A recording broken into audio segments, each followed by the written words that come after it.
तो मित्रों, आज हम जिस टॉपिक के ऊपर बात करने वाले वो है भगवत गीता। ठीक है, देखो भगवत गीता समझने वाली जो लोग हैं, समझने वाले लोग दुनिया में बहुत कम है। ठीक है, क्योंकि बहुत सारे जो है चीज़ों को एक साथ प्रेजेंट किया गया है। ठीक है, जैसे कि समझ लो ज्ञान योग या भक्ति योग।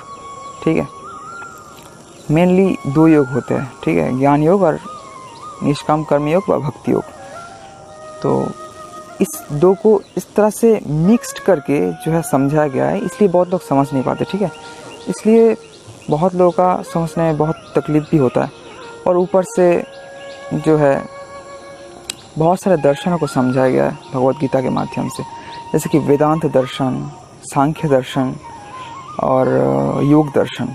ठीक है, कभी श्री कृष्ण कह रहा है कि वेदांत दर्शन की बात कर रहे हैं कि मैं ही ब्रह्म हूँ, ऐसे करके बात कर रहे हैं। ठीक है, यहाँ पर अर्जुन शिष्य है तो अर्जुन को नहीं बोल रहा है कि तुम ब्रह्म हो, जो कि वेदांत कहता है, पर खुद को रियलाइजेशन से कह रहा है, क्योंकि अर्जुन का स्टेटमेंट भी था शायद ऐसा नहीं था और इतना ज्ञानी भी शायद नहीं था अर्जुन। जैसे कि अष्टावक्र गीता में जनक जी को कह रहे हैं अष्टावक्र जी कि तुम ही ब्रह्म हो। ठीक है, ऐसे ही होता है। कोई बोलता है मैं ब्रह्म हूँ, कोई बोलता है तुम ब्रह्म, कोई बोलता है मैं तुम या सारे जगत के सब लोग या सारा जगत ही ब्रह्म है, सब ब्रह्म में ही कल्पित है एक्चुअली। ठीक है, तो यही जान के सब आत्मा या ब्रह्म या सत्य या चेतना में कल्पित है, ये जानकर तुम आसक्ति रहित हो जाओ, संतोष की प्राप्ति कर लो, तुम बस इस दुनिया से मुक्त हो जाओगे। ये सीधा बात कर देता है कोई शास्त्र, अष्टावक्र, अवधूत गीता, ऋभु गीता के जैसे, योग वशिष्ठ के जैसे, और कोई शास्त्र घुमा फिरा के थोड़ा बात करता है। ठीक है, और अधिकारी होना चाहिए ऐसे। देखो भगवत गीता में अर्जुन का स्टेटमेंट भी शायद ऐसा नहीं था, दिखाया गया है कि युद्ध का सिचुएशन है, युद्ध हो ना हो हमें कोई फ़र्क नहीं पड़ता, दिखाया गया युद्ध का सिचुएशन है, तो अर्जुन का स्टेटमेंट ऐसा नहीं भी होना चाहिए। ठीक है, कि वो योग करे, समाधि करे, या फिर जो है ज्ञान लेके शांतचित होकर बैठे या अपने कर्म को सही तरह से करे, वो नहीं कर रहा था।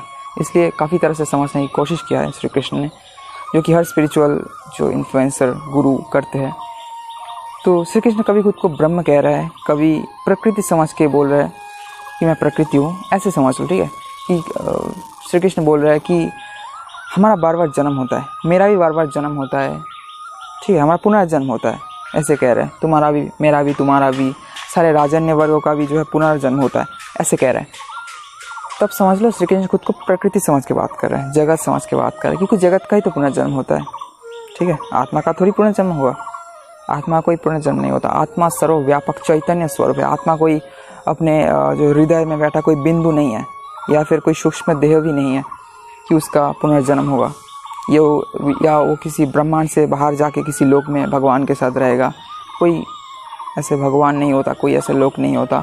और असल में सच बात करें तो यूनिवर्स भी नहीं है, ये ब्रह्मांड भी नहीं है, कुछ भी नहीं है। ठीक है, सब कल्पित है, आत्मा में कल्पित है।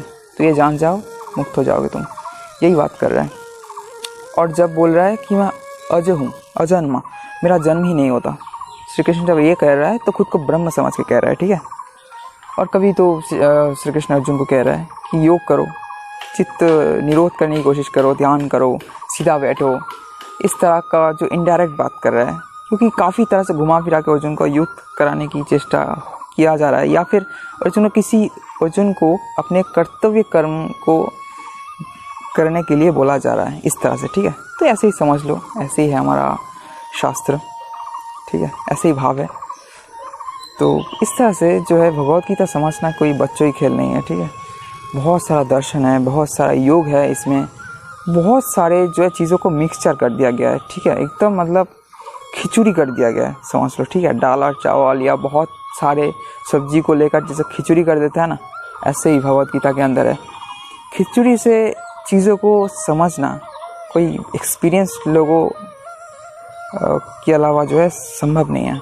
इसलिए पहले मैं रिकमेंड करूँगा कि उपनिषद पढ़ो। ठीक है, हमारा 11 प्रधान या मुख्य उपनिषद होता है, जैसे कि ईश, केन, कट, प्रश्न, मुंडक, मांडुक, ऐतरेय, तैत्तिरीय, श्वेताश्वतर, छांदोग्य एवं बृहदारण्यक।